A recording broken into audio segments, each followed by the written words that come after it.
J'exerce ce métier maintenant depuis 20 ans. Cet été, ça fera 20 ans que je fais de la comédie musicale.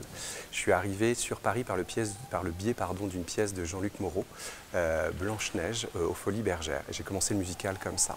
Je danse depuis l'âge de 5 ans. J'ai un parcours plutôt académique, plutôt classique, puisque je suis diplômé en danse classique. Et j'ai dansé des rôles du répertoire, j'ai travaillé en compagnie. Parallèlement, j'ai fait des études d'économie politique et d'économie industrielle. Ce qui étonne en général les gens. Mais je pense que pour durer et perdurer dans ce métier-là, il faut plutôt un cerveau. Voilà, je fais de la comédie musicale et en même temps, je fais également des ballets classiques. Je travaille également comme directeur artistique sur beaucoup d'émissions de télévision en France et à l'étranger. Il y a 2 ans, je reçois un coup de téléphone de Patrice. Qui me dit, écoute, on va monter West Side Story, est-ce que ça peut t'intéresser? Et au début, je me dis, mais pardon. Et d'un coup, je fais le rapprochement. Il y a 3 ans de ça, suite à Wonderful Town, à l'Opéra de Toulon, pour lequel on a remporté le prix Marcel Cross, Monsieur Pierre Cardin a appelé le metteur en scène, Olivier Ménézèche, en me disant je veux faire un hommage à mon amie Joséphine Baker, qui cette année est encore plus mise à l'honneur, et dans son château.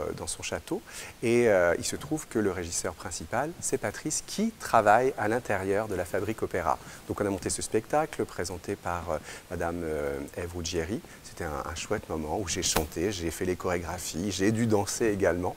Et il s'est dit, bah, je pense que ce serait bien que ce soit Johan. Et puis, quand on discute de la comédie musicale, mon nom revient souvent parce que j'ai chorégraphié beaucoup de musicales. J'ai chorégraphié Sweeney Todd, j'ai chorégraphié Into the Wood, Wonderful Town, Chantons sous la pluie, Les parapluies de Cherbourg, Un violon sur le toit.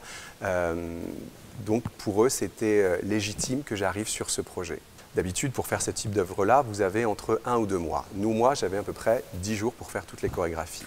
Donc, ce qui n'est rien. Donc, je leur ai dit, ce que je vous propose, c'est, en tout cas pour les ensembles, sachant que les rôles principaux ont été ouverts, comme c'est le principe à la Fabrique d'Opéra, mais pour les rôles de l'ensemble, je vous demande d'auditionner un shortcast que je vais vous présenter. On peut éventuellement en changer, mais s'il n'y a pas une majorité de gens avec lesquels j'ai l'habitude de travailler, je ne viendrai pas. Je leur ai proposé une séance de travail avec eux.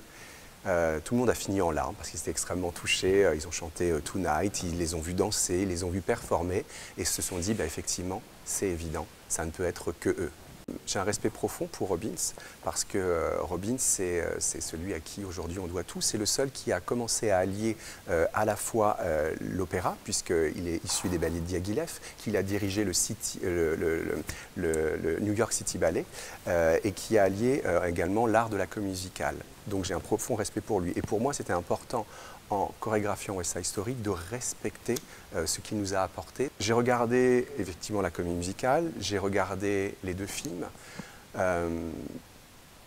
J'ai surtout essayé de comprendre comment est-ce qu'il avait construit les choses. Robbins, c'est avant tout une narration. Dans West Side Story, la gestuelle doit être précise. Elle est, par exemple, c'est snap. C'est tout l'énervement qu'il y a et on les retrouve dès le début du spectacle. J'ai travaillé sur les densités de corps. J'ai fait le choix d'avoir des danseurs différents. C'est-à-dire qu'aujourd'hui, qu'est-ce que ce seraient les portoricains? Pour moi, c'est une nation tout en couleurs. J'ai fait le choix d'avoir des personnes plus black, plus asiatiques, plus rebeux. Aujourd'hui, c'est ça pour moi, cette société-là. Donc j'ai choisi des danseurs qui sont un peu plus hip-hop pour représenter les Sharks. Et j'ai choisi des danseurs qui ont une discipline plus classique pour les Jets. Et le mariage des deux fait qu'aujourd'hui ça fonctionne et on arrive à trouver une énergie, mais on arrive surtout à raconter une histoire à travers des stylistiques différentes. Et je pense que c'était surtout ça, pour moi, le challenge avec West Side Story. Réussir à raconter une histoire tout en conservant l'esprit de Robbins, mais dans un mouvement actuel. Parce qu'il faut savoir que dans West Side Story, la narration se passe par la danse. Effectivement, il y a du texte, il y a des transitions, mais la narration et l'action avancent par le biais de la danse. Il faut savoir que Cool, quand Robbins l'a créé, il y avait une chorégraphie. Quand il a fait le film, il a décidé de créer une autre chorégraphie. Il a décidé de le faire effectivement dans un lieu très fermé, de 2,30 m de plafond, pour créer quelque chose de tendu. une atmosphère de colère, puisqu'on sait qu'après, ils vont partir au fight. Pour l'anecdote, il faut savoir qu'il y a eu beaucoup de danseurs qui se sont blessés. Il a tourné, et à ce moment-là, il s'est fait virer du film. Parce qu'il tournait tellement dans plein d'axes qu'à un moment, les producteurs, je crois que le film, au lieu de coûter 4 millions, a coûté 7 millions, ont décidé de se séparer de lui parce qu'il avait beaucoup d'exigences et surtout, il voulait avoir la possibilité d'avoir tous les plans possibles pour avoir le meilleur résultat à l'image. Moi, sur Cool, j'ai énormément écouté la musique. Elle est complexe.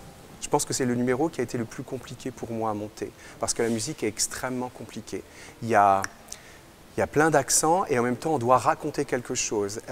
Elle commence chez Doc, elle évolue dans un espace. Avec Gaël, on a fait le choix de le travailler en lumière, c'est-à-dire que moi, dans mon travail chorégraphique, souvent, j'amène des apports, j'ai besoin de l'objet. Je trouve que la narration passe par l'objet, et là, on a décidé d'y incorporer des mobylettes. Et toute la lumière du numéro vient des mobylettes. Et en même temps, j'ai besoin de ce son-là, j'ai besoin que ça alterne dans l'espace. Donc j'ai vraiment construit ce numéro-là à partir de la musique, à partir d'une narration qui part de chez Doc, avec Riff, qui est rejoint par les autres, puis par les filles avec ces mobylettes-là, pour avoir ce grand numéro de fin, très jazzy et très Broadway. Ça swing énormément, et surtout la fin. La fin, c'est un grand numéro d'ensemble de swing, effectivement. Dans West Side Story, on a tous les hits. On connaît I Feel Pretty, on connaît America, on a effectivement l'imagerie de tout ce prologue qui est important, mais vous avez ce Cool dont vous avez parlé, qui est un numéro intense, mais on a le Tonight, on a l'image même dans la narration. Vous voyez le Rumble, au moment où Riff est tué par Bernardo, c'est un moment tout en musique et un moment de narration qui est important. Et pourtant, on n'y dit rien. Juste, on a l'action qui est portée par la musique. Non, c'est une œuvre majeure et c'est peut-être une des œuvres qui m'a aussi donné envie de faire ce métier-là.